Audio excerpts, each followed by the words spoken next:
Okay, this piece is called Mesmerize, and I'm going to play the whole thing so you know what it sounds like, and you can refer back to this when you have the whole piece ready.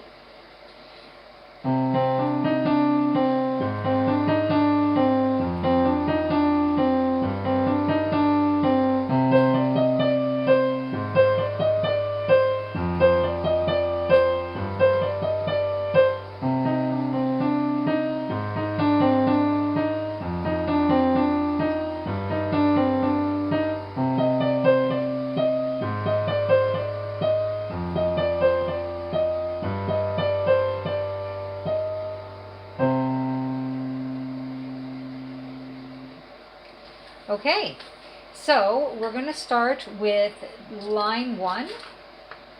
You have your music in front of you, and it's this line right here. This is middle C on the piano, and that's where our thumb goes in the right hand.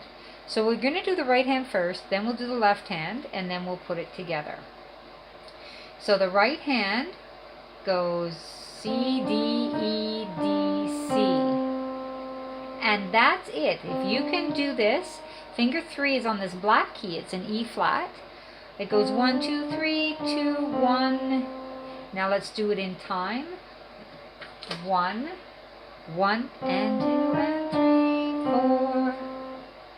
Running, running, walk, walk. The first part of running, or the first part of the 8th notes, is a rest.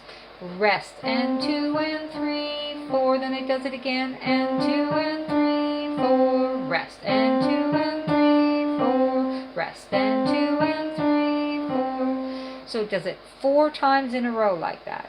When that's pretty easy and you've got it nice and smooth, you can do the left hand by itself, which is your thumb is on the C that's below middle C.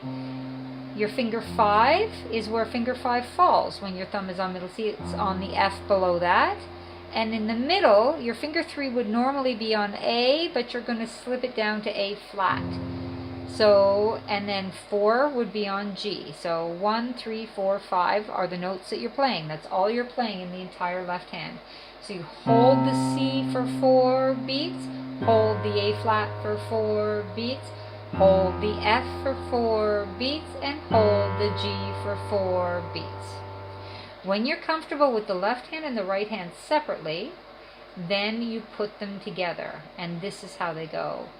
And you're holding the left hand down the whole time. Hold, and 2, and 3, 4, then press the A flat, and keep it all smooth, and 5, and 2, and 3, 4, G, and 2, and 3, 4. That's the entire first line.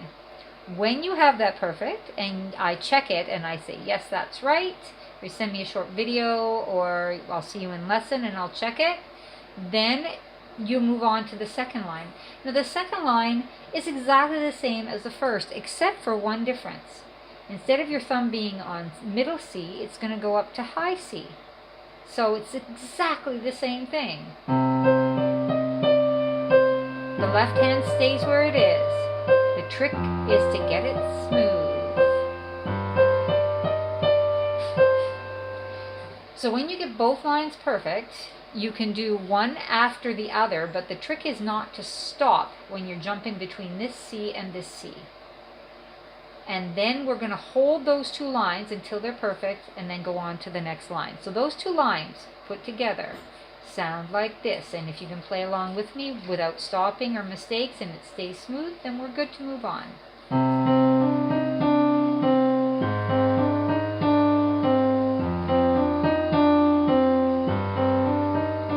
Move.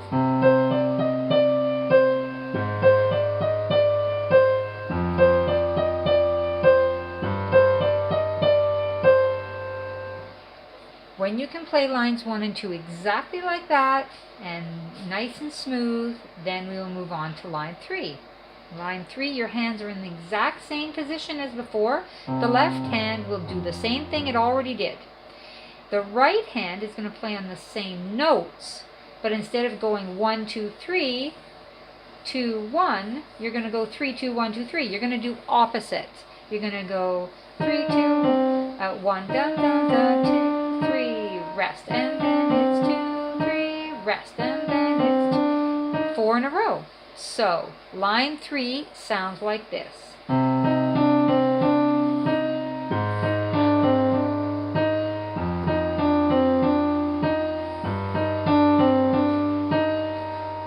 When you have that perfectly well, you add it to the first 2 lines so that you can play these 3 lines together without stopping and moving back and forth between your octave. Then we move on to the last and final line. So you were here, you just finished doing, then you move back up that octave with your thumb on C again.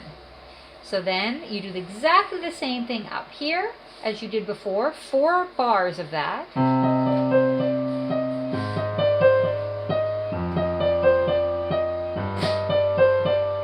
And then you finish with both your thumbs on the C, and you hold them for 4 beats. Now, there's something else interesting in this last line. This is decrescendo, which means you get gradually softer. So you're starting at a mezzo forte, which means medium loud.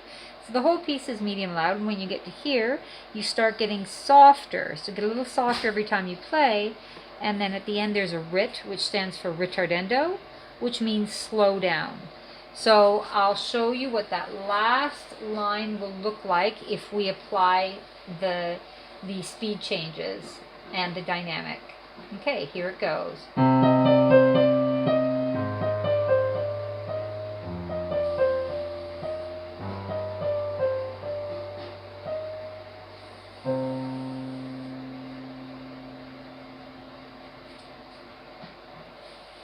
And that's it. When you have that last line perfectly, you can add it with what you already know, and the piece will be ready.